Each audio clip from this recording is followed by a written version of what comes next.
Deep into History is independent and proudly listener supported. I would like to begin by thanking my newest patron, who went to patreon.com/deepintohistory and pledged his support to help keep this experience we share ad-free and thriving. Ryan, my new historian, I salute you and thank you from the center of my being. Consider this a foreword. The script for our tale to be was the most emotionally draining and stressful I've ever had to write. Fred Hampton has held a large place in my heart for much of my life. I first read his words through fragments of his speeches in the 7th grade when our history teacher assigned our class a long essay that would account for 30% of our final grade on anyone involved in the civil rights struggle in America in the 1960s.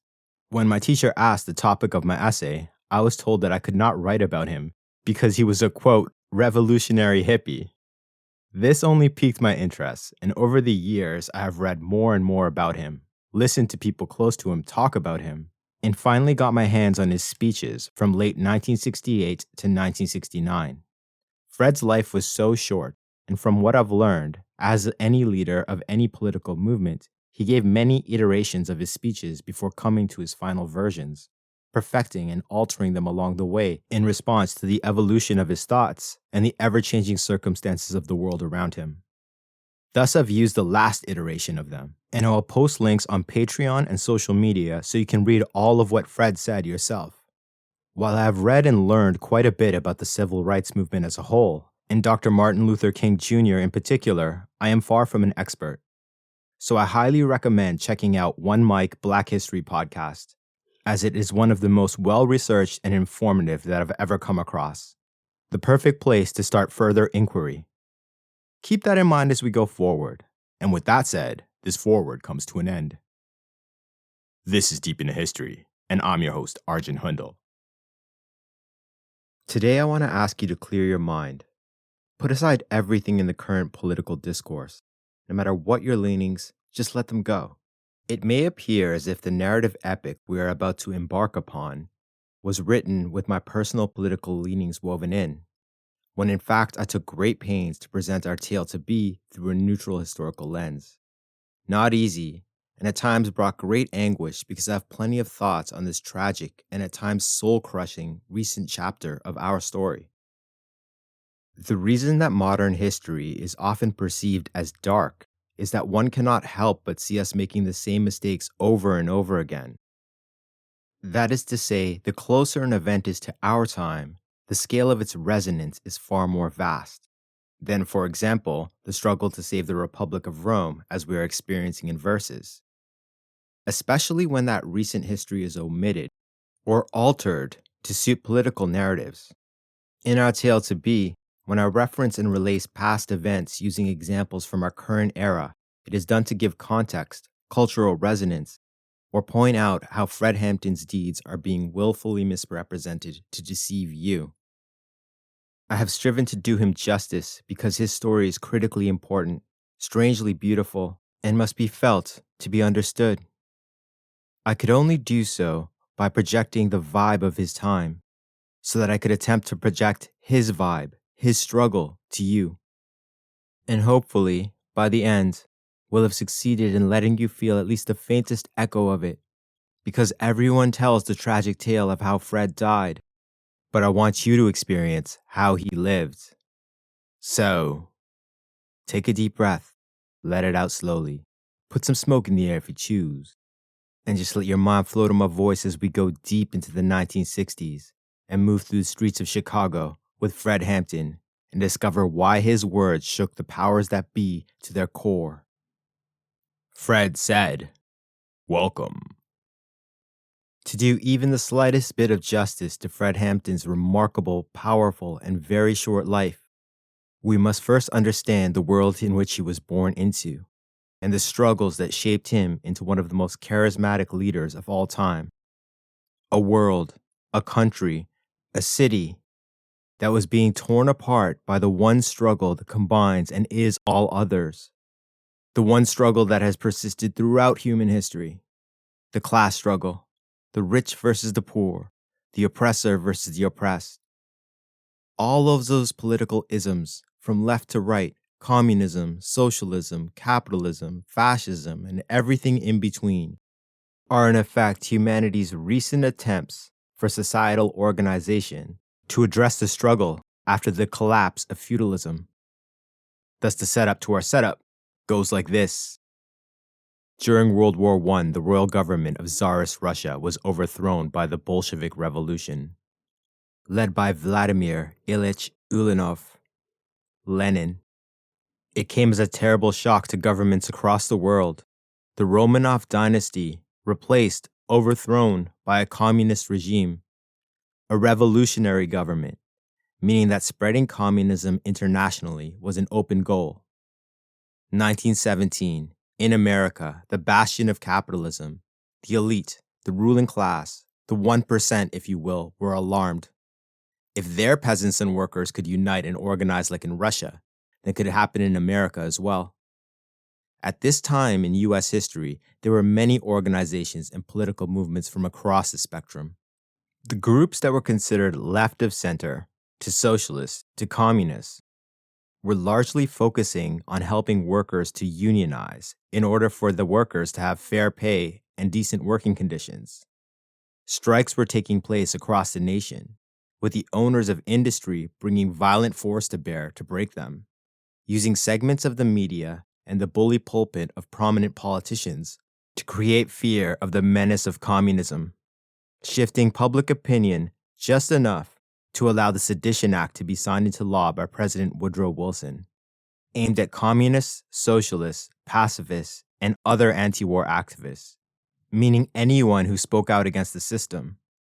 The act imposed harsh penalties on anyone found guilty of making false statements that interfered with the prosecution of World War I, insulting or abusing the government, flag, constitution, or military, agitating against the production of necessary war material, meaning striking workers, or advocating, teaching, or defending any of these acts.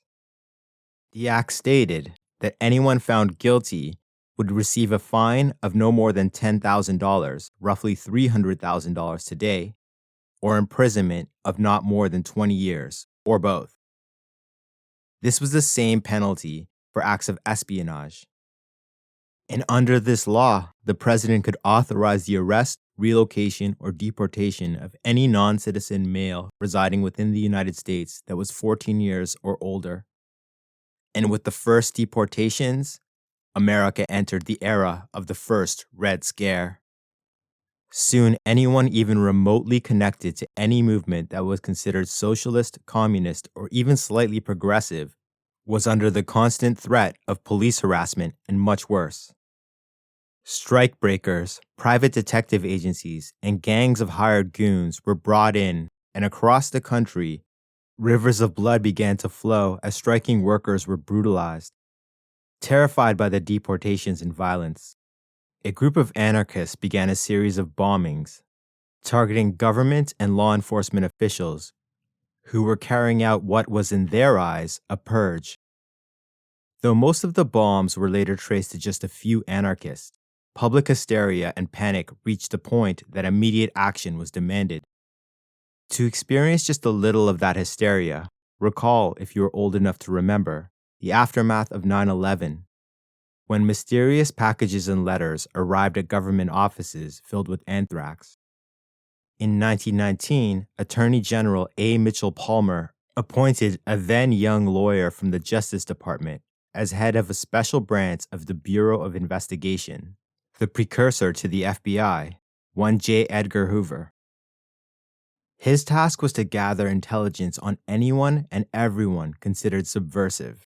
And Hoover began, and soon would become the master of, domestic spying techniques, by not caring about laws, privacy, or civil liberties. He proved to be exceptional at his craft, and worked hard to make himself the lethal right hand of the elite. The intelligence he gathered was used to execute the infamous Palmer raids. Vicious and extremely violent, directed at labor leaders, union organizers, and any individual or group that supported them. Deportations skyrocketed, and citizens were subjected to literal torture. Just one example, in Detroit, 1,000 people suspected of having socialist leanings were locked on a windowless floor of a building and starved for 7 days before being moved to a prison in Fort Wayne, Indiana, where many of their family members were brought before them and tortured to force them to admit their guilt. For African Americans, tens of thousands of whom had served as soldiers in World War I, returned home only to find that in their absence their jobs had been taken or disappeared. Thus, many joined the Great Migration to northern states to escape the poverty, abuse, and discrimination of the southern states and their Jim Crow laws, hoping that in the North, their service to their country in the war would be recognized and their families could forge a life of dignity. But in the midst of the hysteria of the first Red Scare, quote, many whites feared that the return of tens of thousands of black veterans with experience living abroad and, more significantly, having received military training, would be unwilling to resubmit to political and social subjugation in the U.S. Many officials and others with little or no evidence suspected black workers of being pawns of Bolsheviks and anarchists. From the National World War I Museum and Memorial. Fear that these African American veterans not only knew how to fight, but in Europe had become communists, were stoked by racists in the media and politicians. This culminated in the horrific race riots in towns and cities across the country that became known as the Red Summer of 1919. African Americans were attacked, not by fringe extremist groups, but ordinary white citizens, resulting in beatings, lynchings, and widespread violence, which the police and local governments did nothing to stop, and in many cases aided in the hideous brutality. But this time it was different. Communities were organized by the returned veterans. African American populations fought back aggressively against racial violence and intimidation as they never had before. The Red Summer saw them proud and not intimidated into submission. Instead, African Americans emerged from the violence of that bloody summer with a greater sense of shared purpose and pride, forming the roots of the civil rights movement to come. Claiming that there would be a communist coup the next summer in 1920, Attorney General Palmer launched a new series of raids, which, if possible, were even more vicious and disruptive. The public, seeing friends and neighbors' lives made a living hell, and sick of government disrupting people's rights to simply exist, turned on the administration, and then openly mocked Palmer when the communist coup never materialized. The public felt that they had been misled and misinformed about the threat of communism in America, and the fever of the hysteria broke. For the moment, marginalizing right-wing figures like Palmer, people organized, and with the help of the newly formed American Civil Liberties Union, ACLU, legal battles were fought over the infringement of basic guaranteed rights of so many, winning case after case, leading to the repeal of the Sedition Act in 1921. J. Edgar Hoover had proved himself to be a relentless anti-communist, willing to do anything to protect the interests of concentrated capital, and was rewarded by being named head of the Bureau of Investigation in 1924.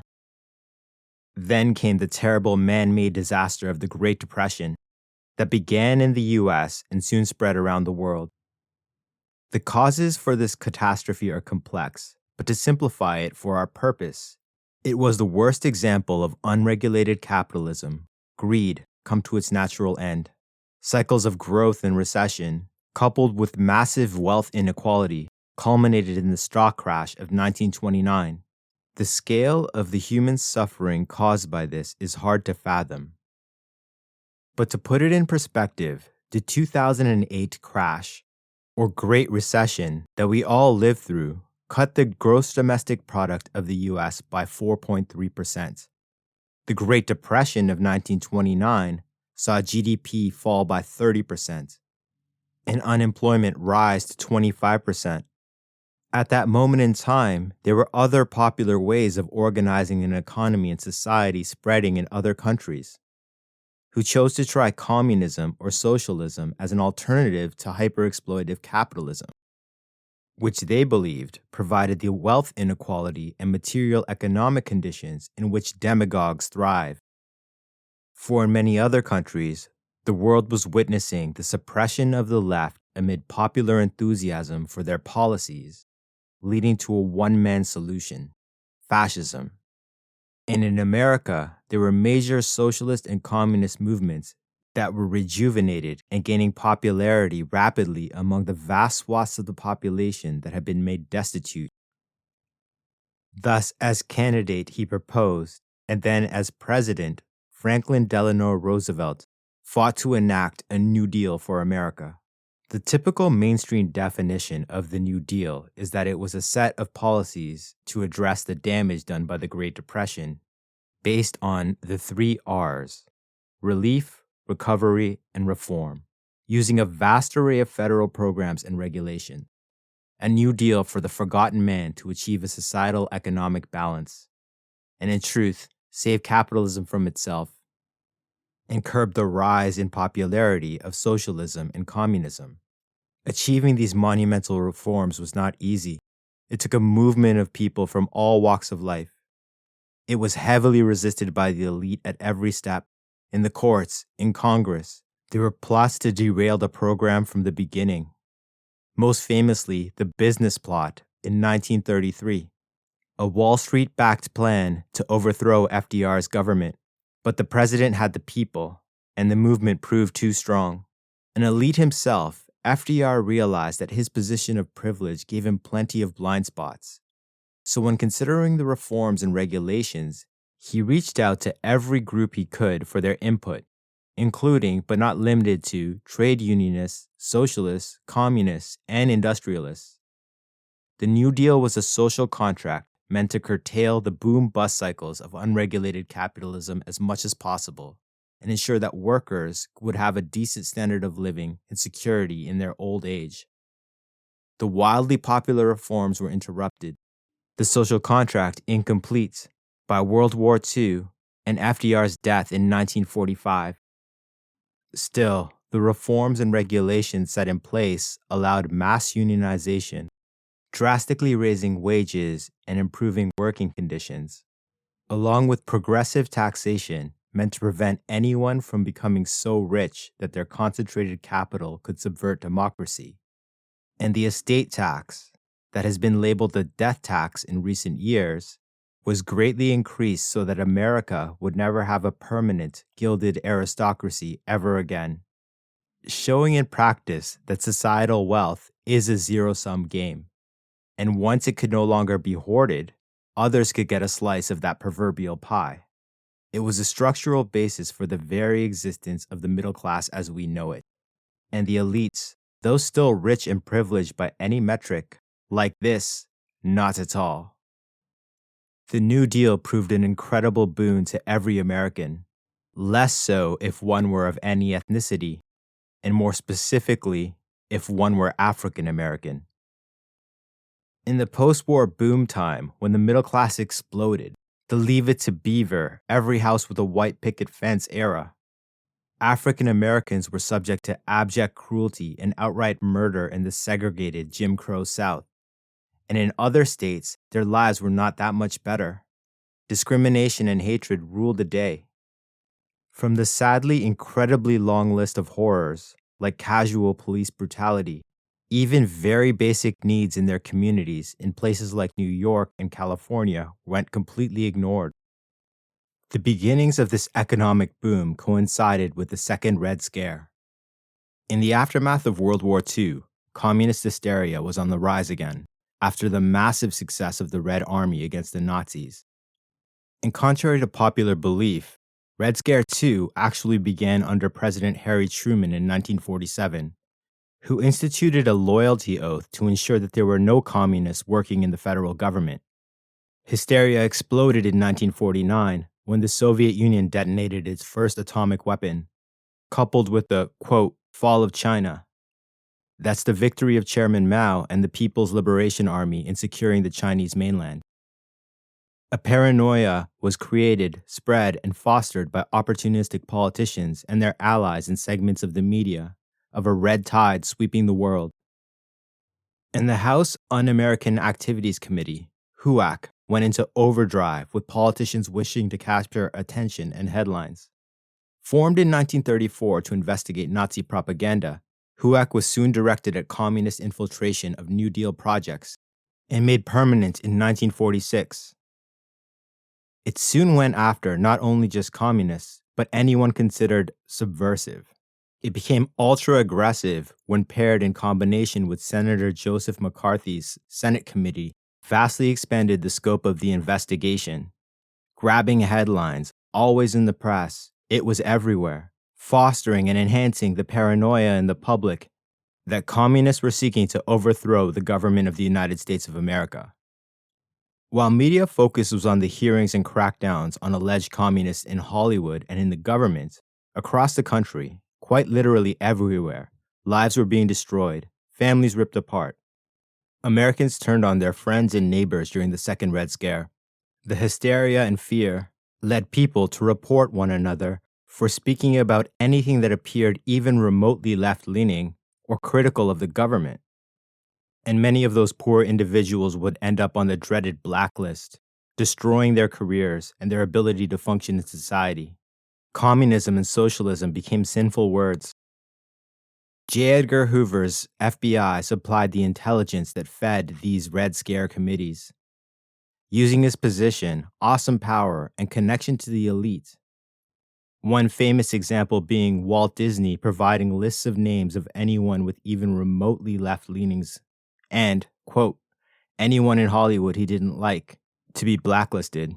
The FBI perfected illegal surveillance, wiretapping, stalking, bugging, the use of paid informants, and agent provocateurs. They cemented relationships with local police departments across the country and used them to harass, intimidate, extort, and worse. The Second Red Scare reached its fever pitch during the Korean War, which was seen as a direct confrontation between the forces of communism and capitalism, manifested by the soldiers of each side locked in the bloody struggle. Wild theories like mind control experiments on captured American POWs led to tangible consequences when the CIA was authorized to conduct its own experiments. The horrific MK Ultra program, using unsuspecting American citizens at home and abroad as its test subjects. The war ended in 1953, but not before the world was brought to the brink of nuclear annihilation, after Allied Commander General MacArthur wished to use atomic bombs on the enemy. This shocked the world. The hysteric spell was on the verge of breaking, and much of the public began to see the threat as more imagined than real. Communist Party membership in the USA had been declining rapidly after the socialistic policies enacted in the wildly popular New Deal. Coupled with Red Scare II's societal purge meant that it was becoming more likely to be trampled by an elephant than to actually know a member of the Communist Party. But this time, the hysteria would not be allowed to dissipate. In March 1956, J. Edgar Hoover met with President Eisenhower and his cabinet in an emergency meeting to expose the existence of a major threat, the Fifth Column, a supposed mass infiltration plot of Soviet agents who would organize domestic sympathizers into all areas of American society that would sow discontent at capitalism and the American way of life in a coordinated campaign with the goal of overthrowing the government. Though most in the room knew of the existence of the FBI's illegal domestic spying operations, this was perhaps the first time they began to understand the full scope of it, as Hoover presented his evidence for the Fifth Column plot. For 30 years, the FBI, through trial and error, had developed the most sophisticated surveillance program the world had ever known, and it suddenly made sense how the FBI director had maintained his power for so long. He could and must have damaging information on anyone and everyone he wanted. In the context of the era, with the Red Scare and anti-communism practically a state religion, the president authorized the FBI's counterintelligence program, COINTELPRO, the formal incorporation and expansion of the ostensibly passive surveillance techniques, and authorizing the Bureau to engage in active countermeasures, which included, but were not limited to, the collection of information on all communist activities using wiretaps, bugging, intercepting mail, breaking and entering, and then using said intelligence to infiltrate, penetrate, disrupt, and destroy any organization, union, or individual that would be sympathetic to the Fifth Column. In essence, a covert war on its own citizens. FBI Director of Domestic Intelligence Operations, William C. Sullivan, was put in charge, answering only to Hoover. With extremely limited oversight, COINTELPRO's mandate within the FBI was to expose, misdirect, discredit, and failing that, neutralize any voices Hoover deemed subversive, unleashing a wave of psychological warfare, again including, but not limited to, anonymous threats by mail and phone, using the IRS to subject any individual and organization to relentless audits, forging documents to create dissent and rivalry within and between organizations, extortion and blackmail using the intelligence gathered, and then using local police departments to harass, stalk, threaten, frame, and quite literally murder, as we shall see. As stated, though still pervasive, the Red Scare had lost its fever pitch, and the American Communist Party was on its last legs. So the fifth column threat was linked and woven into the burgeoning civil rights movement. Within just a few years, targeted groups included feminist organizations, anti-war organizers, activists of the civil rights and Black Power movements, environmentalists, animal rights organizations, on-campus student movements, the American Indian movement, gay rights activists, Chicano and Mexican American groups like the Brown Berets and the United Farm Workers, independence movements for Puerto Rico and the territories, the Ku Klux Klan, hundreds of journalists, the National States' Right Party, and healthcare professionals advocating for abortion rights, and anyone J. Edgar Hoover deemed subversive. In addition to all the illegal tactics, this was the time when the use of paid FBI informants became a preferred practice, and the program was massively expanded. Anything and everything to prevent cooperation within and between these groups, so that societal solidarity behind their stated goals would become impossible. In the context of class struggle, sowing these divisions is rather easy when you consider that the elite's only interest is maintaining and expanding their power at the top of society, whereas everyone else has different goals and ideas of how to achieve them. The notion of societal unity behind a few stated goals to reorganize the system, as displayed during parts of the New Deal era, was never to be allowed to coalesce again. Any leaders that seemed on the verge of getting masses of people to look beyond the false divisions that were thrust upon them must be eliminated. And soon, one leader would come closer to reaching this goal than anyone else, and the government would murder him at just 21 years of age on December 4th, 1969, and will move into the 1960s after this. I just want to take a moment to thank you for listening. It means more to me than I can ever put into words, and I could really use your help to keep Deep Into History ad-free and keep the lights on, if you will. Please go to patreon.com/deepintohistory. It's just 10 cents a day, and you'll gain access to my ever-growing catalog of exclusive tales, early releases, and the small community of patrons, just the most amazing people. That's patreon.com/deepintohistory. Today, I also have the pleasure of recommending a new book by my friends Dr. Rad and Dr. G, who host the wonderful Partial Historians podcast. Their new book is Rex, The Seven Kings of Rome, available for pre-order now at highlandpress.com.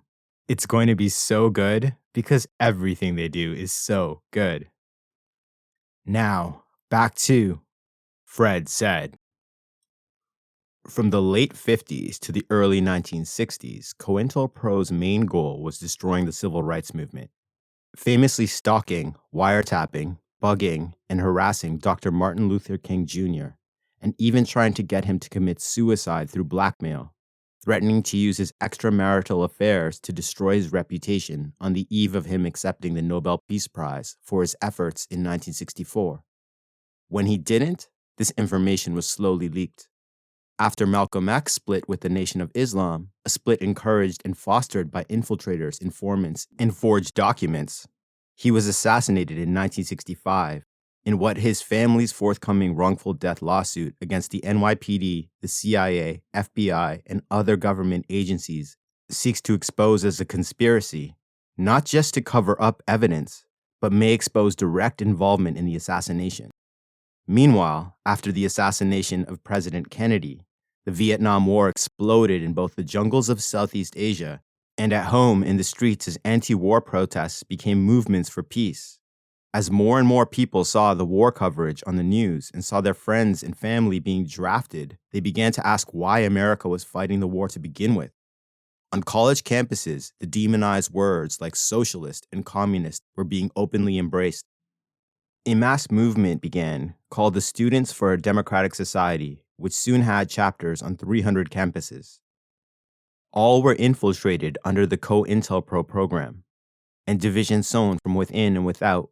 Anonymous letters were sent to students' hometowns, outing them as socialists and anarchists, bringing shame and social isolation to their families. The modern online equivalent would be doxing. One has to remember that the modern cynicism of the motives of politicians that exist today, while appearing large online, is but a fraction of the population. In the 1960s, it was a fraction of a fraction because the generation that fought in World War II largely believed that their government's motives were pure. As pure as the motives used to fight the Nazis and Japanese fascism.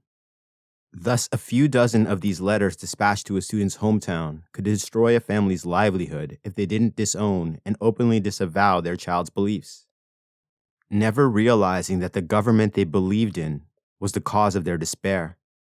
Very, and I stress very broadly speaking, the civil rights movement can be seen in terms of roughly two camps. Dr. King's embraced peaceful protest no matter how much abuse, torture, and death was afflicted upon them, drawing inspiration from and pointing to Mahatma Gandhi's nonviolent protests that helped India gain its independence from the British Empire. This tactic proved appealing in the South because at the time, the African American population there was largely rural or lived in small communities. In the cities of the North and large population centers across the country, many African Americans saw things differently. To understand their plight, I want you to picture in your mind any war-torn city that you can think of. When I do, I think of the cities of 1990s Bosnia, Iraq, Syria, or currently in the Ukraine. Dilapidated buildings, utilities that barely function, and people trapped where they are because they can't leave, unable to escape a situation they were born into. That was the situation of African Americans in the 1960s in urban centers across America. Instead of a foreign army, they were brutalized by the police. Never feeling safe, unable to relax, because everyone knew that harassment would one day find them. Living in what, in practice, was a slow-burning war zone, which at any moment could burst into flames when major riots erupted in frustration that no other means brought change or stopped the harassment. In 1964 and 65, major riots erupted in Harlem and Los Angeles in response to acts of police brutality, and these were put down and suppressed by more armed force. The Civil Rights Act of 1965 did very little to change the material conditions in urban ghettos. In cities, a growing consensus among disparate thinkers was that their problems were caused by institutional practices, structural racism, and economic inequality, not by the Jim Crow laws of the South. Subjected to incredible violence by the domestic arm wing of their government, they saw pacifism as an impossibility. And though termed militancy, they armed themselves legally, stood up, organized, and said, "No more." Now that last statement could and did mean different things to many different people. A few, and I mean a few, African Americans became militant. But what gets lost in the struggle is that two men who grew to be legion embraced militant pacifism. Because when your homeland is being occupied by a force that subjects your people to nothing but violence, abject cruelty, and daily acts of state-sponsored brutality, as if you and your people were worthless fodder to feed the needs of some horrific ancient empire, one must defend oneself and one's community, one's people. Enter the Black Panther Party for Self-Defense. Founded by Bobby Seale and Huey Newton in Oakland, California, who went door to door in their community and asked people what they wanted and needed to live a life of dignity, and used this information to create the party's 10-point program, which called for freedom to determine the destiny of the Black community, full employment for Blacks, an end to capitalist exploitation of the Black community, decent housing, informed education, exemption for black men from military service, an end to police brutality and murder, freedom for black prisoners, black juries for black criminal defendants, and land, bread, housing, education, clothing, justice, and peace. Black power meant African Americans organizing and empowering themselves politically while legally arming themselves for protection against the police. Armed Black Panthers in Oakland began following police patrols in their neighborhoods, which enraged the cops, who the Panthers called pigs, because by their constant acts of savagery against fellow human beings, they had debased themselves and forfeited their humanity. Thus, they were no longer men, they were pigs. These armed patrols, policing the police, had two immediate effects. Incidents of police brutality plummeted in Oakland and brought the Black Panther Party widespread respect and approval among African Americans in cities across the country. Organizing their community to achieve a set of achievable political goals, coupled with using open carry laws to be an armed presence, which mitigated the casual official violence they were constantly subjected to, gave people self-esteem, purpose, and above all, pride, intoxicating feelings that had so long been structurally denied. The response of the media to the words Black Power was overwhelmingly negative and stoked unjustified fear of an armed black uprising, painting the Black Panther Party with the same brush as the KKK. In Illinois, a high school senior, already a community organizer, had rallied enough support to set up a Black cultural center in Maywood, a town outside of Chicago, and was successfully campaigning for his high school to hire Black teachers and administrators. Took notice of what was happening in California. His name was Fred Hampton, who at the age of 17 had devoured every history book and political biography he could get his hands on. The knowledge he gained freed his mind and filled it with the realization that we have all been deceived, that we are all victims of a lie inflicted upon humanity, because the modern concept of race was constructed and created to justify the slave trade and the murderous subjugation of indigenous people during the era of colonial expansion. All done so that a very few people could get rich, thus making the struggle of African Americans the same struggle as people around the world, the oppressors versus the oppressed. And this knowledge made him feel powerful, and he wished to spread it to others, teaching, educating, empowering them. Thus, when he discovered that the Black Panther Party had adopted Malcolm X's stance in the year before his assassination, that not all white people were bad, Fred took it further. White people were not inherently bad, but were raised in a society where the systemic racism was built in, that did not teach anyone the truth, and that all people could be, should be, and would become allies in the class struggle. He found the party's message appealing, in line with many of his own thoughts, but had not yet decided to join. 1966 was the year after the U.S. had started its massive bombing campaign on North Vietnam, and the images and stories of civilians suffering coming home were horrific. Muhammad Ali refused to register for the draft and said, "Why should they ask me to put on a uniform and 10,000 miles from home and drop bombs and bullets on brown people in Vietnam when so-called Negro people in Louisville are treated like dogs and denied simple human rights?" Becoming the cultural icon of the anti-war movement and inspiring hundreds of thousands to do the same and march in protest, chanting, "Hell no, we won't go." As yet, the NAACP and Dr. King's Southern Christian Leadership Conference had more or less remained neutral on the Vietnam War, justifiably wary of coming out against it and angering politicians in the government they desperately needed to get any further reforms passed. This widened the breach between Dr. King and the rising Black Panther Party, and many other groups took this as a sign that he was out of touch. Fred Hampton graduated high school that year and spent the summer earning money for college. He dreamed of becoming a lawyer. He too refused to register for the draft and spent his free time volunteering for community projects in Maywood and in Chicago to march with Dr. King in his campaign to end racial discrimination in employment, education, and housing.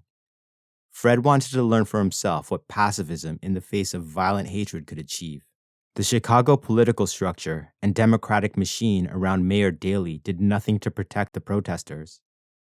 Dr. King later wrote, "Swastika bloomed in Chicago parks like misbegotten weeds.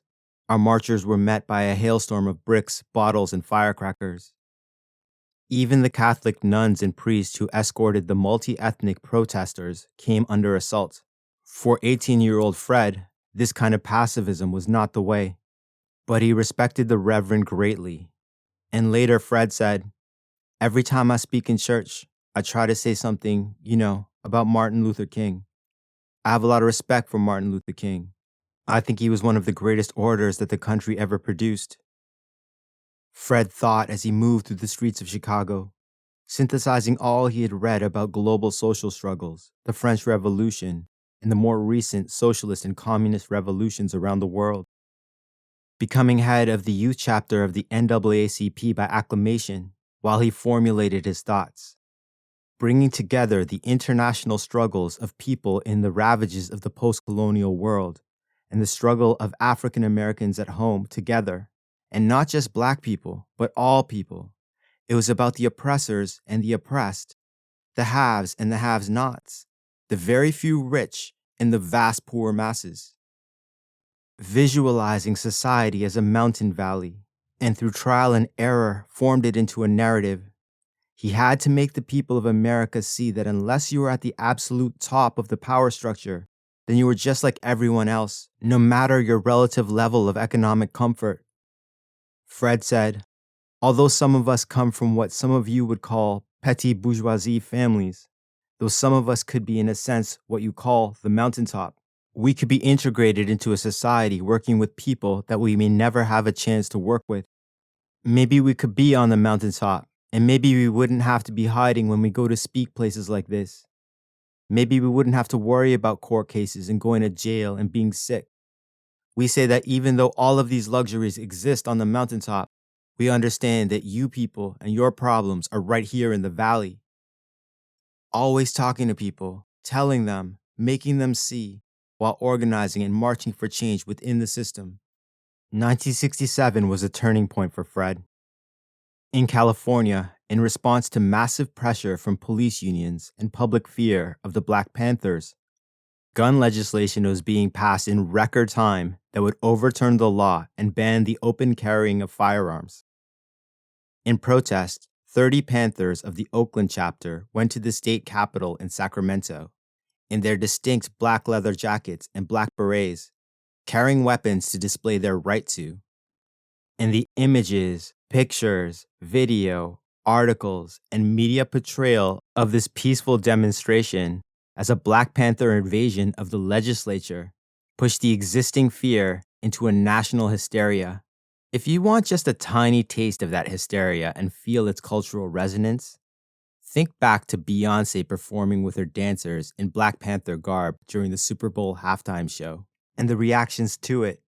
In May 1967, armed Panthers were on the covers of nearly every newspaper and magazine across the country, spotlighted not for who they were and what they were fighting for, but as an armed uprising, a Black KKK.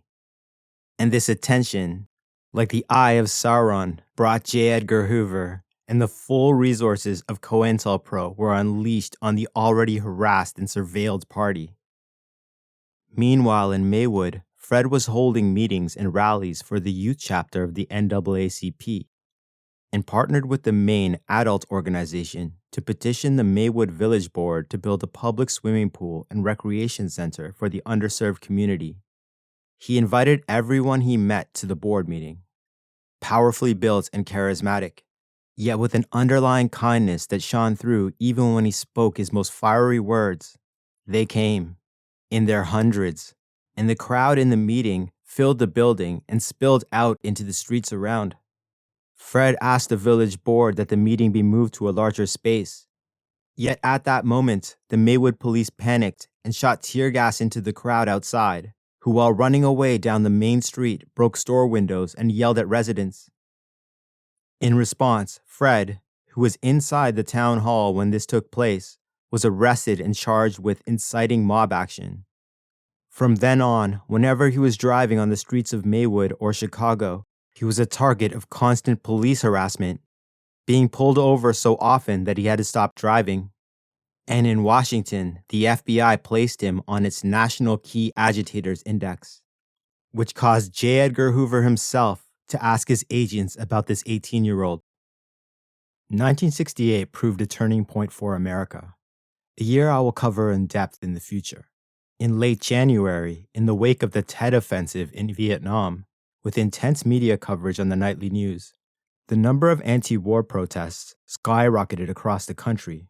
The coverage was so damaging that President Lyndon Johnson, a man who loved the job, decided not to run for another term, and it was becoming clear that the next election would be a referendum on the Vietnam War. Pitting younger Americans whose criticism of the government and capitalism seemed like conspiracy theories from college kids with their minds addled by marijuana to the older generations who generally believed what the government told them, never thinking for a moment that their trust was being violated.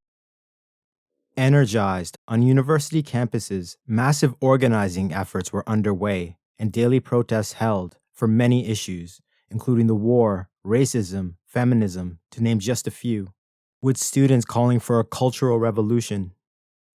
In solidarity, students at universities in London, Paris, Berlin, and Rome joined their voices and marched.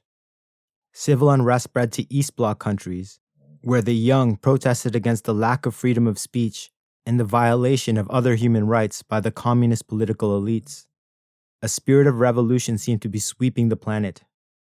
And just to give you a sense of how the class struggle is well known and clearly seen by those at the top, through their well-established COINTELPRO connections with nearly every police department, their daily briefings changed rhetorically. Student protests in the past, with a few notable exceptions, had largely been peaceful. But suddenly, these students were being painted as the spoiled children of white-collar doctors and lawyers, upper-middle-class rich kids who were mocking the law and the blue-collared policemen who were sworn to uphold it. This resulted in violence directed at student protesters from phalanxes of police standing in their path, eager and willing to beat them back, whereas before they had largely let the march go by without incident.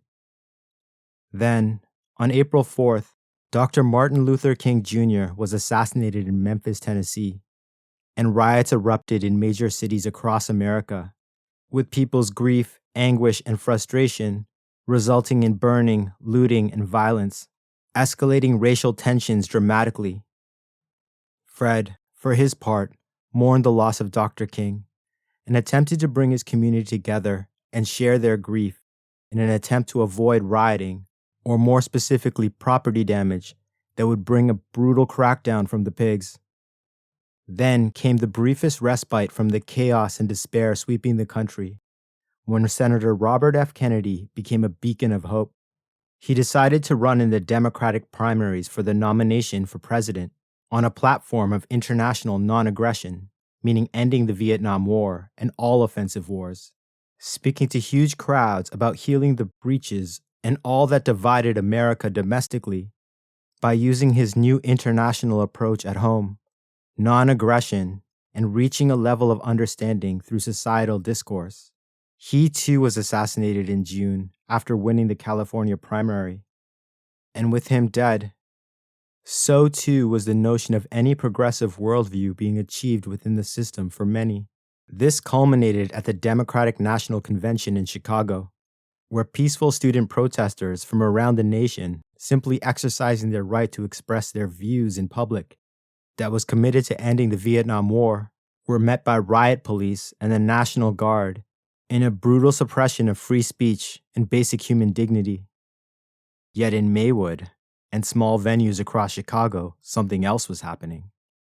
Packing churches, old theaters, to hear society's ills and the people's plight put in the context of the structural evils of the system itself. They had never heard it so eloquently put.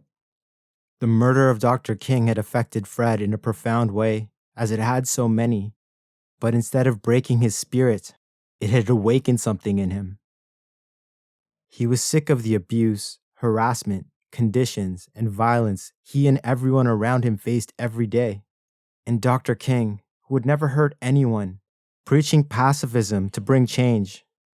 Yet in the last year, when his message had become anti-war, internationalist, and if not outright anti-capitalist, definitely with socialist undertones, he was demonized in the press. Doors that were open before in Washington were closed to him. He was threatened and marginalized. And when nothing worked to change his rhetoric, they had killed him. The doctor's death had convinced Fred that the system could not be changed from within. It had to be broken, not just here in Chicago, but in a united international struggle of all oppressed people. He would make them see the truth. He would channel the grief from all the murders, assassinations, and deaths to birth 1 billion epiphanies with his voice and words. It was time to set the world right. It was time for Hang on a second. Before I tell you what Fred said, and in order to do his words justice, I'm going to explain 2 things. When Fred mentions ADC victims, he is speaking of a horrific law passed in Louisiana in 1900 that authorized the state to rip children away from their mothers if they were caught in acts of anything the authorities considered sexual impropriety. In the context of the puritanical and punitive times, in essence, a single mother who dated could and did have their children taken away to be orphans, raised by the state. This disproportionately affected African American women, and the stories of those children and the horrors they experienced in the system were coming to light, and the people were angry. Next, Babylon. Babylon is not a place. It is a feeling, an aspiration to fulfill the political promise of mythical Babylon, where no one went hungry or unsheltered, and the problem of one was the problem of all. A term widely used by the Black Panthers. And Fred, who had read everything Bobby Seale and Huey Newton had written, adopted it before he joined the party. But when Fred said, Babylon, something was different. He projected a vibe so intoxicating that it shattered racial, social, and socioeconomic walls. Because to attain Babylon, requires a realization that everyone on the planet's multitude of social and economic struggles exists because of oppressors seeking to divide and rule, thus making all struggles one struggle, the class struggle. And to win it required complete commitment to unity, unprecedented international solidarity between all people. Revolution. Fred said, a lot of people get the word revolution mixed up, and they think revolution's a bad word. Revolution is nothing but like having a sore on your body, and then you put something on that sore to cure that infection. I'm telling you that we're living in a sick society. We're involved in a society that produces ADC victims. We're involved in a society that produces criminals, thieves, and robbers and rapers. When you're in a society like that, that is a sick society. We're going to organize and dedicate ourselves to revolutionary political power and teach ourselves the specific needs of resisting the power structure, arm ourselves, and we're going to fight reactionary pigs with international proletarian revolution. That's what it has to be. The people have to have the power. It belongs to the people. Wary of government spies, infiltrators, and those who adopted leftist talking points for their own profit on the lecture circuit, he went on. Unless people show us through their social practice that they can relate to the struggle in Babylon, that means they're not internationalists. That means they're not revolutionaries. And when you're marching on this cruel war in Washington, all you radicals, we need to have some moratoriums on Babylon. We need to have some moratoriums on the Black community in Babylon and all oppressed communities in Babylon. In the summer of 1968, a local leader of the SNCC, Student Nonviolent Coordinating Committee, the future Congressman Bobby Rush, saw Fred speak to a large crowd in a park. He was amazed with the power of his words and the effect he had on the people, more when he realized that half the crowd was not African American. They were whites, Latinos, and others. All of them riveted by Fred's words. He had them entranced. The word Babylon on everyone's lips. Bobby Rush was an aspiring Black Panther. Perhaps there was an alliance and merger between their organizations to be had. He boarded a plane and flew to California and went to Black Panther headquarters to let them know that in Chicago there was a star. If the party could recruit him to lead a Black Panther chapter in Chicago, With some guidance and resources, Fred Hampton would be the supernova that could spread the revolution across the world. The kid could actually make people see Babylon, feel its promise. Both the SNCC and Black Panthers were under assault from local police and FBI, raiding their offices, constant harassment, wiretapping, with informers and infiltrators causing chaos within their ranks. In the case of the Panthers, false charges of criminal conduct of every kind were being filed against its leadership and members. COINTELPRO, the covert war, was going into overdrive in 1968, only to be bolstered when President Johnson authorized the CIA's Domestic Operations Division to unleash Operation Chaos, or MH Chaos, a massive domestic spying program using the same tactics on Americans at home that they had used on enemies abroad. These programs were top secret and would not come to light for years, but to every group that was even remotely progressive in the country, the air was thick with oppression. Unity between all, solidarity, was the only chance to fight the awesome power being directed at them. The only hope to get enough people to realize the truth of what they were striving for. Based on everything Bobby had told them and reports they had heard, this kid, Fred Hampton, was the truth. Party leadership decided to reach out. It took some convincing and an agreement that Fred could implement changes to party policy and its constitution. But he joined, established, recruited, and took leadership of the Chicago chapter of the Black Panther Party for self-defense, defining the party as the vanguard of a soon-to-be international alliance of movements. By putting all the political theory being endlessly debated on the left into practice, Fred said, "A lot of people think that the revolution is bullshit, but it's not. A lot of us think that when you get in the revolution, you can talk your way out of things, but that's not true. Ask Bobby Hutton, ask Huey Newton, ask Eldridge Cleaver, Mickey White, and Dennis Mora. Ask these people whether it's a game. If you get yourself involved in a revolutionary struggle, then you've got to be serious. You've got to know what you're doing. You got to already have practiced some type of theory. That's the reason we ask people to follow the leadership of the Vanguard Party. Because we all theorizing and we all practicing. We make mistakes, but we're willing to correct them and we're always getting better. We used to run around yelling about Panther power. The Panthers run it. We admit we made mistakes. Our 10-point program is in the midst of being changed right now because we used the word white when we should have used the word capitalist. We're the first to admit our mistakes. We no longer say Panther power because we don't believe the Panthers should have all the power. We're not for the dictatorship of the Panthers. We are not for the dictatorship of Black people. We are for the dictatorship of the people. The difference between the people and the vanguard is very important. You got to understand that people follow the vanguard. You got to understand that the Black Panther Party is the vanguard. If you're about going to the people, you got to understand that the vanguard leads the people. After the social revolution, the Vanguard Party, through our educational programs, and that program is overwhelming. The people are educated to the point that they can run things themselves. That's what you call educating the people, organizing the people, arming the people, and bringing them revolutionary political power. That means people's power. That means people's revolution. And if you're not about being involved in a people's revolution, then you got to do something. You got to support the people's revolution. Fred had problems immediately. You see, the Black Panther Party financed itself and its social programs by selling its newspapers on street corners. In Chicago, those corners in those neighborhoods were controlled by local gangs who used them for dealing drugs. Many of these gangs were riddled with informants, which were used to plant the rumor that the Black Panthers were here to usurp them. In fact, these same informants had been used to get the gangs to attack peaceful protesters marching through their neighborhoods using the same sorts of disinformation. Fred launched a campaign of diplomacy, arranging to meet with the leaders of various gangs across the city, telling them about the class struggle, letting them know what the Panthers were actually about. These meetings were tense and dangerous, with police being tipped off about them happening, and then arresting participants afterwards to stoke suspicions about the gang ratting out the Panthers or vice versa.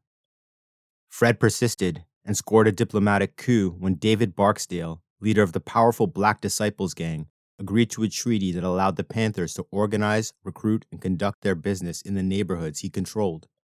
This alarmed the police and FBI in the city, who had always been able to manipulate and use the gangs as an off-the-books paramilitary against protesters.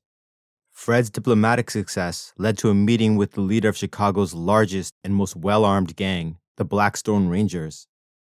Jeff Fort was a kingpin who had grown rich through his gang's control of the drug trade.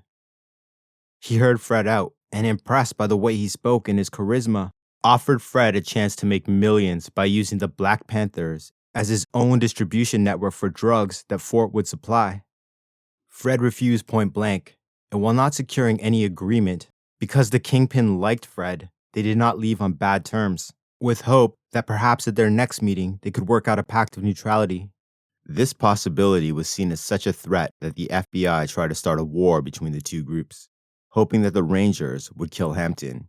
I've included the anonymous letter that was sent to Fort as an example of how these messages work, though this internal FBI memo would not come to light until 1975 during the Senate's Church Committee revelations.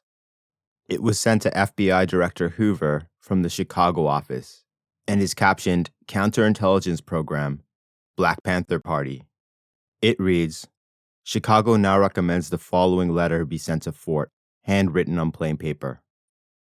Brother Jeff, I've spent some time with Panther friends on the west side lately, and I know what's been going on.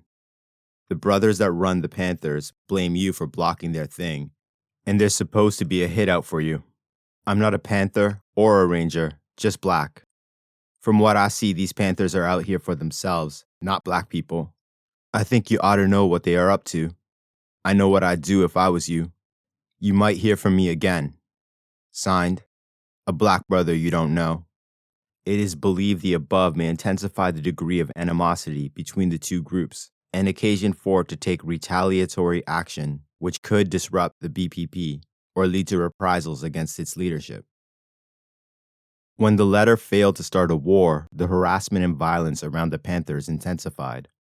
Wishing to get Fred off the streets, he was falsely charged with stealing $71 of ice cream from a truck and handing it out to children. For this offense, which would soon go to trial, the government was seeking 5 years in prison. We'll come back to this soon. Fred was proving so popular a speaker and charismatic a leader that his chapter had to stop accepting members because they could not initiate, educate, screen, and integrate so many into their rapidly expanding movement. Intrigued by the explosion of support and wishing to learn how Fred was achieving this, longtime Panthers from California booked a hotel room downtown. Upon arrival, they called the Chicago chapter and asked for Fred to, quote, send some Panther sisters down, meaning to come party with them. Fred said, you can tell them Panther women in Chicago are working on Panther programs, not as whores for Panther leaders.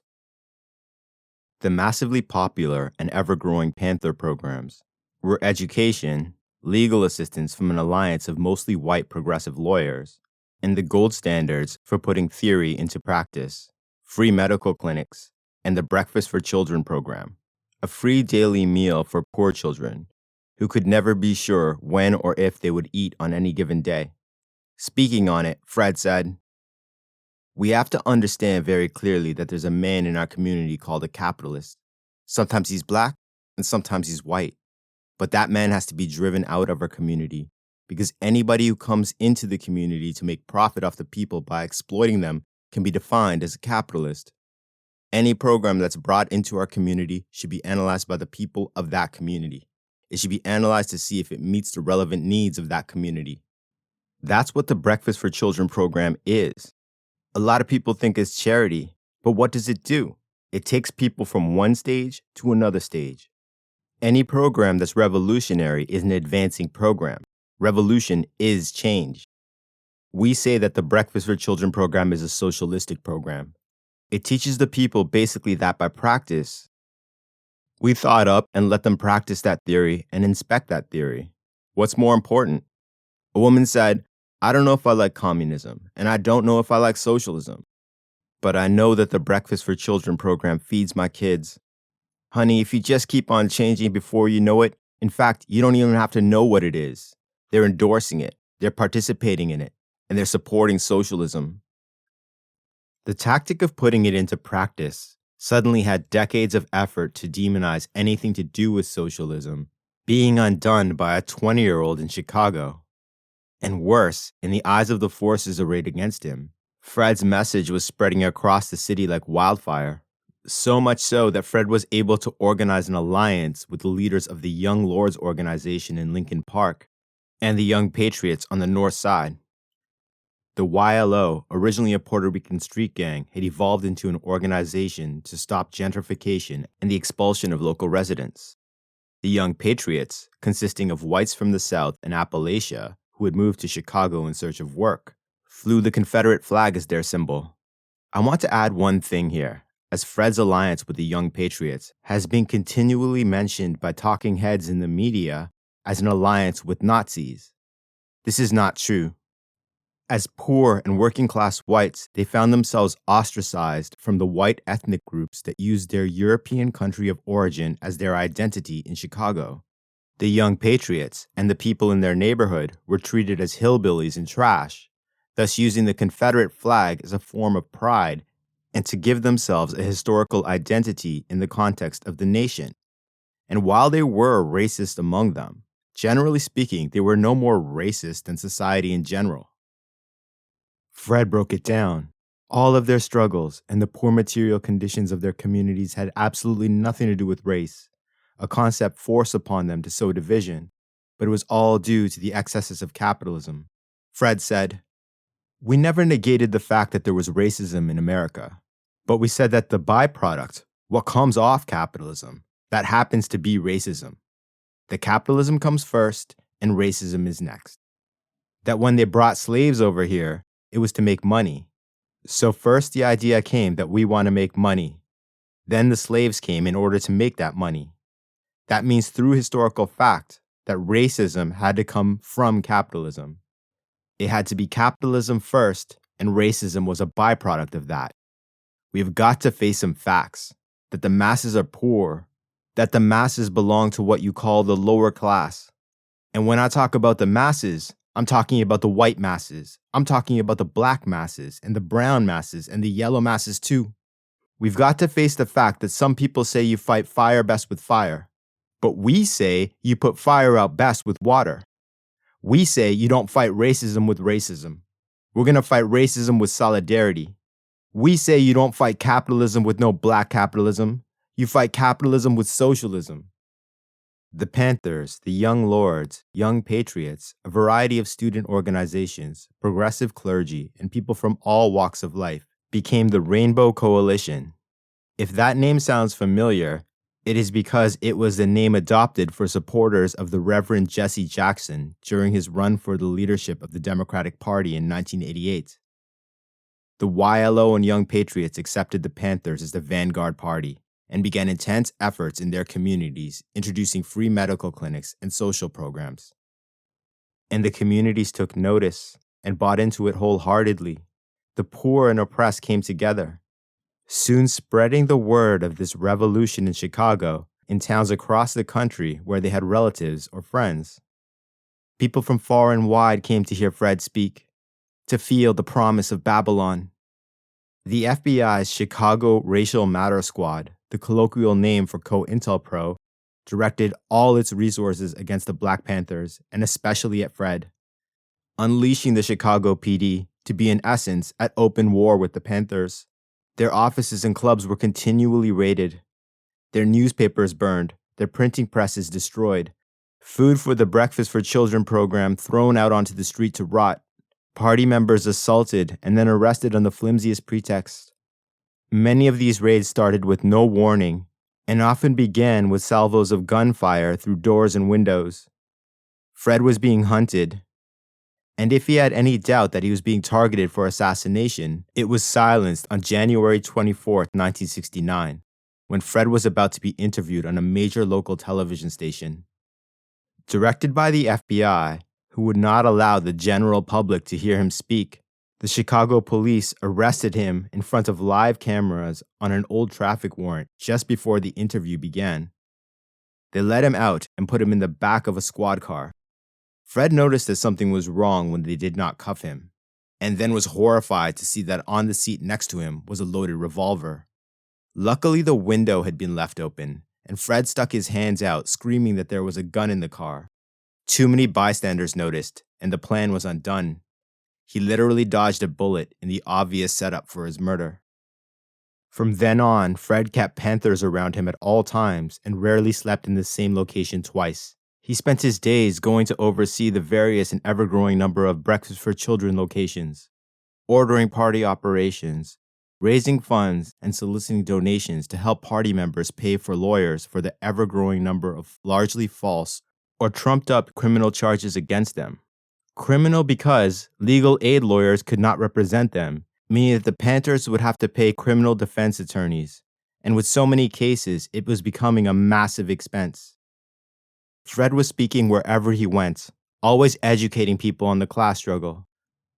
When asked why he put so much emphasis on education when he preached the practical application of theory, Fred said, "You can't build a revolution with no education. Jomo Kenyatta did this in Africa, and because the people were not educated, he became as much an oppressor as the people he overthrew. Look at Papa Doc Duvalier in Haiti. He got everyone to hate whites, and he turned into a dictator himself. How will people end up without education?" Under Fred's leadership, the Chicago chapter had become the vanguard of the Vanguard Party. And in addition to all the horrors of COINTELPRO and police harassment, with all the attention, he came under attack from African Americans who criticized his Rainbow Coalition. He brushed off their comments and called them dashiki nationalists. And when the media started amplifying his detractors, Fred said, "We got a lot of answers for those people. First of all, we say primarily that the priority of this struggle is class. That Marx and Lenin and Che Guevara and Mao Zedong and anybody who ever said or knew or practiced anything about revolution always said that a revolution is a class struggle. It was one class, the oppressed, versus the other classes, the oppressor. And it's got to be a universal fact. Those that don't want to admit that are those who don't want to get involved in a revolution, because they know as long as they're dealing with a race thing, they'll never be involved in a revolution." Now recall the $71 ice cream robbery that Fred was charged with. In May 1969, Fred went to trial. To give you an idea of just how far the government was willing to go to get Fred sent to prison, they flew the driver who identified Fred as the ice cream truck Robin Hood from Vietnam, where he was serving after being drafted, back to Chicago just to testify. An unheard of measure and expense for such a petty crime. And that only makes sense when the city, state, and federal government were intent on getting him off the streets. The small courtroom was packed with his supporters, a truly rare sight of multi-ethnic people, a rainbow, all offering to do anything they could to help and asking his lawyer, Gene Williams Esquire, to be character witnesses on Fred's behalf. Yet it all mattered not. After a 2-day trial, Fred was convicted. The judge, Sidney Jones, an African American, indicated that since Fred had no criminal record, no weapon was used in the ice cream heist, and no one was injured, that he was leaning towards giving Fred a sentence of probation. Just to display one problem with the politicized justice system.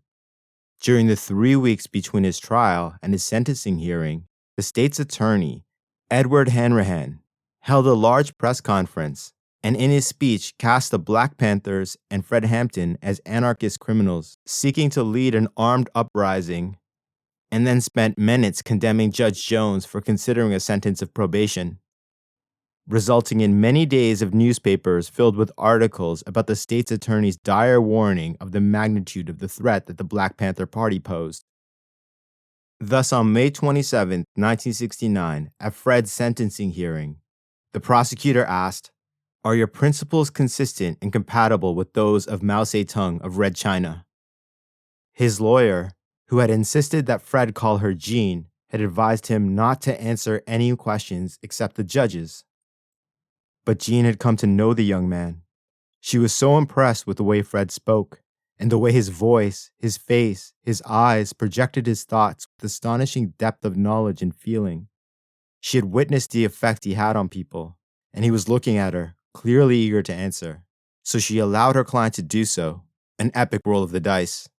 Jean knew that the hysteria about the threat of her client and his party, stoked by the state attorney's press conference, was double-edged, at once cutting the public by using the politics of fear, and cutting the judge by the private threat to his career and any future ambitions. For you see, State Attorney Halrahan was a well-established power broker in Chicago's notoriously corrupt Democratic Party political machine. And by condemning the judge's judgment in considering probation, was a warning to the judge that he would need his endorsement, along with his considerable pull within the machine, when the judge ran for re-election. Why would the judge, or anyone else for that matter, throw away their hopes and dreams that they'd worked and strived for all of their lives to save a self-proclaimed revolutionary who was seeking to break the social ladder they had spent their entire lives climbing? In the packed courtroom, at that minute, their only hope was for Fred to reach the judge. So Jean nodded at Fred, allowing him to answer the most inflammatory of the prosecutor's questions. In answer, Fred said, "We take things from Mao Zedong and Martin Luther King, or anybody else applicable to what we are after." The prosecutor followed up with, "Do you feel that a legitimate means of obtaining what you are after is armed violence or armed revolution?" And Fred said, "I believe if we tried anything else, we would end up like Dr. Martin Luther King." According to legend, when Fred spoke that last sentence, he was looking directly into Judge Jones's eyes. And when he finished, for an instant, the judge's eyes softened, as if he understood that this young man's struggle was his as well. The promise, the yearning for Babylon. But in the blink of the judge's eyes, it was gone. He could not give up everything he had worked so hard for by angering the state's attorney. The judge sentenced Fred to 2 to 5 years in prison, and he was immediately remanded into custody, placed in a van under heavy escort, and taken 350 miles away from home to Maynard Prison in South Illinois. With Fred off the streets, the Chicago office of the FBI moved on Panther headquarters. They obtained a warrant from a judge by swearing that a fugitive was hiding in the building. They left out that said fugitive was an FBI informant, who they would send to appear and then conveniently disappear an hour or two before many raids. The building was surrounded by a veritable army, and then a phone call was placed to the headquarters informing them that they were surrounded. The 8 Panthers inside surrendered without resistance, but they were arrested and charged with aiding and abetting a fugitive. The office was ransacked. A cache of legally attained and licensed firearms was seized, along with $3,000 collected for legal defense, never to be returned. A week's worth of food for the children of the community was destroyed. And crucially, the FBI got a hold of the one thing that Fred had always kept in his mind: a list of all the donors to Fred's Black Panther chapter, more than 1/3 of whom were white progressives who provided the largest donations because of their relative wealth. Middle and upper middle class professionals, thus ripe targets for COINTELPRO intimidation.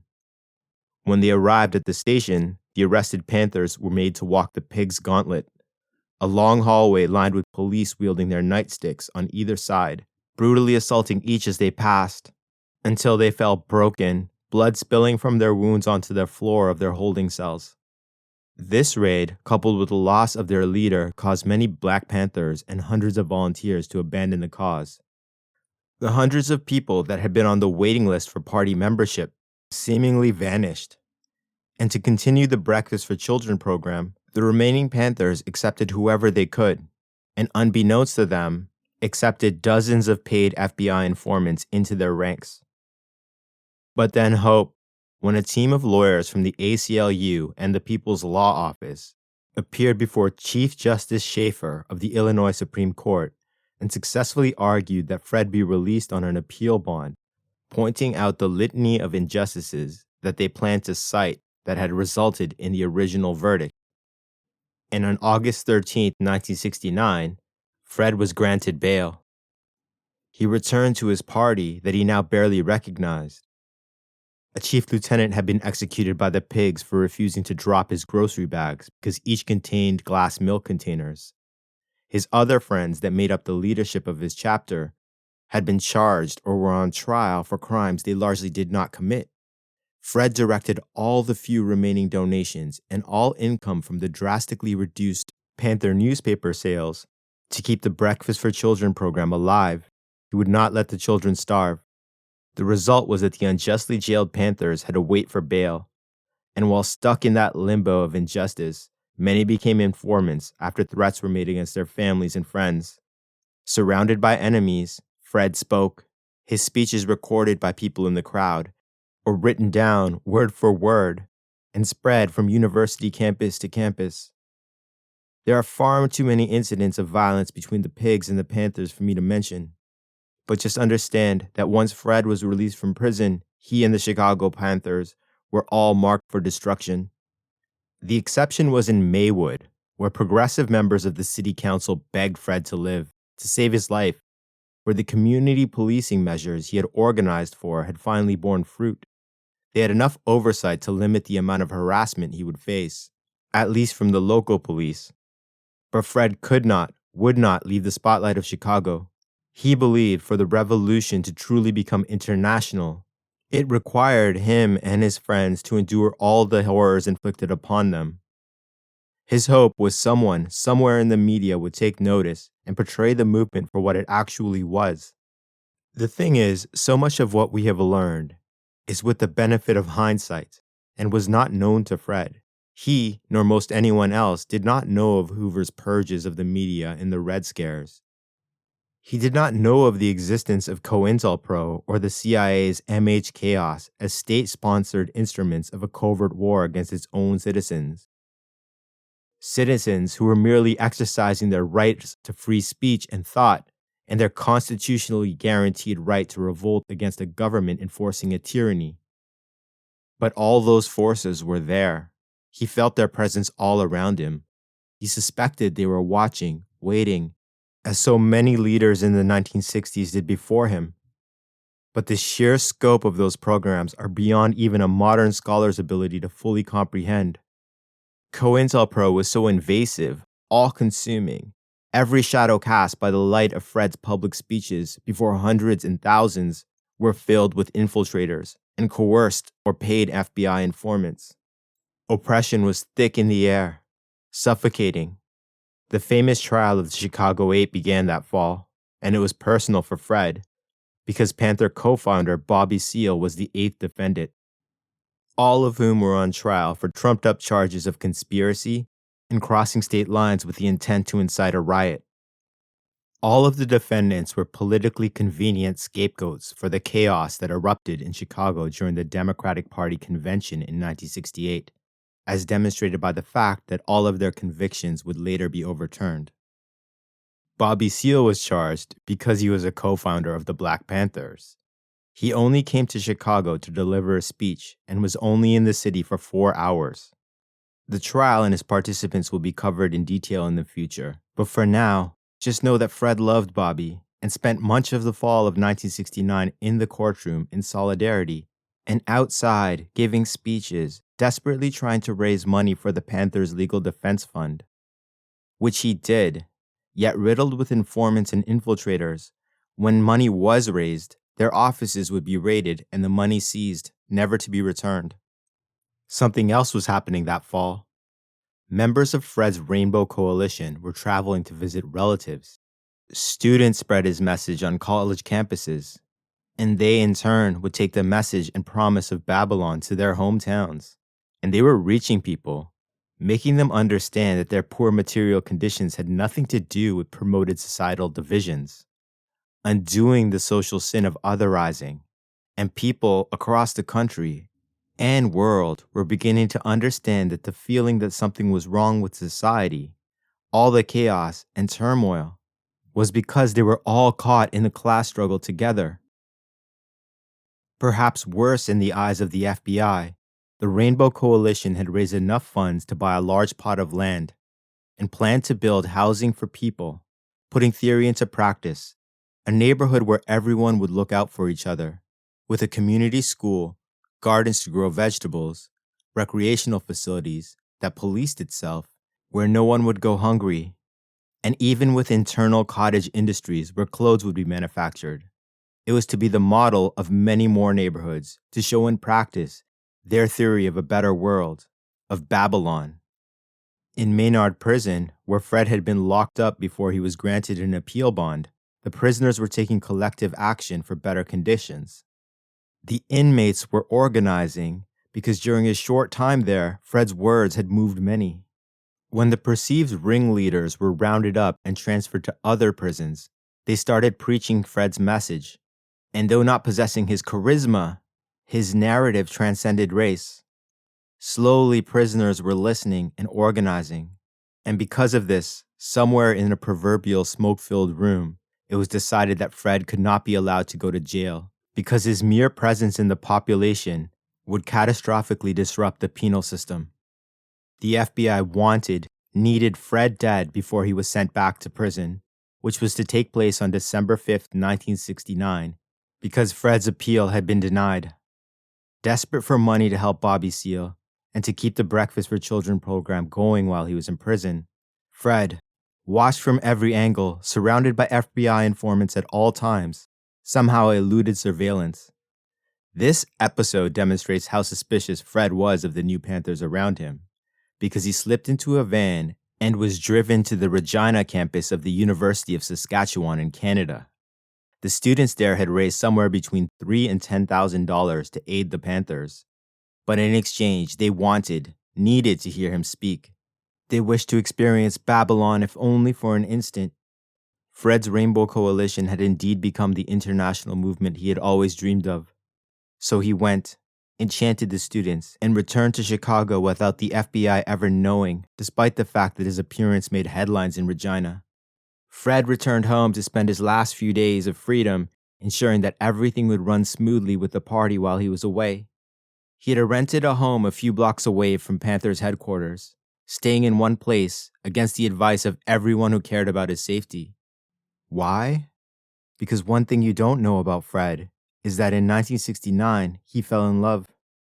Her name was Deborah Johnson, and she was 7 months pregnant. The reason he had forsaken the inherent security of never being in one place for too long was that he wanted to spend time with Deborah and make sure that she and their soon-to-be-born baby would have a home while he was in prison. Their home had Panthers in it for security, but it was also as if Fred was tired of hiding and had accepted the fact that he was a marked man, and either the FBI would kill him or the revolution would succeed. He had taken to ending all of his interactions with crowds during his speeches with the following refrain that had become the rallying cry for unity, and he hoped would keep the promise of Babylon alive no matter what happened to him. To the crowds, Fred would say, all right, all right, all right, power to the people. They'd say, power to the people. He'd say, now I'm not going to die on no airplane. They'd say, no. He'd say, I'm not going to die slipping on some ice. They'd say, no. He'd say, I'm going to die for the people because I'm going to live for the people. They'd say, right on. He'd say, I'm going to live for the people because I love the people. They'd say, right on. He'd say, I love the people. Why? They'd say, because we're high on the people. Because we're high on the people. On the evening of December 3rd, 1969, the night before his last day of freedom before reporting to prison, Fred was in bed with Deborah, and something strange happened. While on the phone with his mother, Fred fell into a deep sleep. Deborah knew Fred was exhausted, so she thought nothing of it. At 4 a.m. the next morning, their home was assaulted in a massive police raid under the direct supervision of State's Attorney Halrahan, under direct orders from the FBI. There was a boom at the front door, and gunfire erupted as the police came in shooting with no warning. The noise and chaos in the building did not wake Fred, so Deborah shook him violently, yelling for him to wake up. Fred struggled to raise his head off the pillow, just barely coming out of that unnatural sleep, only to take a bullet in the shoulder from the police bursting into their bedroom. And Fred said, nothing. A hail of gunfire, over 90 bullets swept their bed. Deborah was miraculously uninjured, and she was roughly cuffed and thrown into the next room, where she and the other Panthers who lived there as protection lay shot, wounded, and were being beaten as they lay helpless. Deborah, handcuffed and on the ground, her eyes streaming with tears for Fred. Fear that one of the pigs would kick her in the stomach and kill their baby kept her quiet, so she listened. And from their bedroom, she heard the policeman standing over his bullet-ridden body say, "That's Fred Hampton. Is he dead? Bring him out. He's barely alive. He'll make it." Followed by 2 gunshots, and then he's good and dead now. Those 2 shots had been to Fred's head, and COINTELPRO's latest Black Messiah was dead. Fred Hampton was 21, assassinated by the catspaw of the most powerful people in the world because his words destroyed the barriers put in place to divide the people. His deeds put theory into practice and lifted people up, and inspired the one thing that terrifies the mighty more than anything else: class solidarity. Because Fred said if you're not talking about the class struggle, you're not talking about politics. Because Fred said if you're only talking about political theory and not putting it into practice, you were just talking. Because what Fred said is that while people aren't their governments, they certainly should be. Because Fred said, if you're asked to make a commitment at the age of 20, and you say, I don't want to make no commitment only because of the simple reason that I'm too young to die. I want to live a bit longer. What you did is, you're already dead. You have to understand that the people have to pay the price for peace. You dare to struggle, you dare to win. If you dare not struggle, then goddamn it, you don't deserve to win. Afterward. Fred said ends here. But after recording this script, I wanted to take a moment to note a few things. In order to give you the full picture of how programs like COINTELPRO came to light, I am thinking of doing a follow-up episode as it ties into Fred's story from the civil trial launched on behalf of his family for his murder. Let me know what you think about that idea on Patreon. Next, I wanted to share this quote from Mike Gray, who along with Howard Alk witnessed and filmed Fred's speeches in late 1969 for what was supposed to be a documentary about his life, but wound up becoming 1971's The Murder of Fred Hampton. On the 20th anniversary of Fred's assassination, Mike Gray wrote, "A few months after he died, I began to understand what exactly it was about him that separated him from the rest of us. Watching that footage hour after hour in the editing room with Howard Alk, I finally saw that Fred Hampton was fearless, literally without fear. And as we listened to the speeches again and again, it became apparent that he had accommodated death. He knew he was going to die, and it was okay. And so he set aside the ultimate fear, the one that stopped all of us in our tracks, no matter how courageous, the net fear upon which we base all our other fears, the one that keeps us all in line. Hampton had simply set that fear to rest. He was free. Thus he was able to speak clean, simple truths that hit you like a thunderbolt. True freedom means living without fear." Finally, I wanted to qualify what I said at the beginning about how I strove to keep my personal political leanings out of the script. I don't believe in isms, which certainly makes me no kind of ist.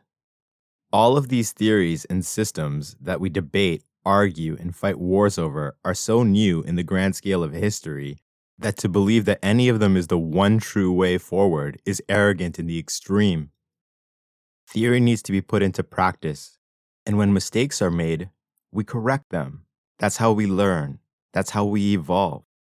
And if history has taught us anything, societies that reject political evolution invite revolution. Recall that in my Halloween tale, Necros, we learned many words that the ancient Greeks used to define every aspect of love. The last, agape, means universal love, love for the gods, nature, all living things, and especially the less fortunate, an empathetic, altruistic love towards humanity, selflessness, helping others, the ideal basis of all great societies. I don't believe mankind has achieved a great society like that, but I know we can. Thus, I support any policies that move us in that direction. But I will admit that after researching, writing, and recording Fred said, I'm inclined to believe that perhaps agape is the vibe that Fred Hampton projected to everyone who heard him speak. And again, just perhaps, the aspiration I have for a society that is based on agape is akin to the promise of Babylon. Thank you for listening to Deep into History. I hope you enjoyed Fred Said. Please tell everyone you know to listen to the show. You can follow me at Deep Into History on Twitter, Instagram, and TikTok.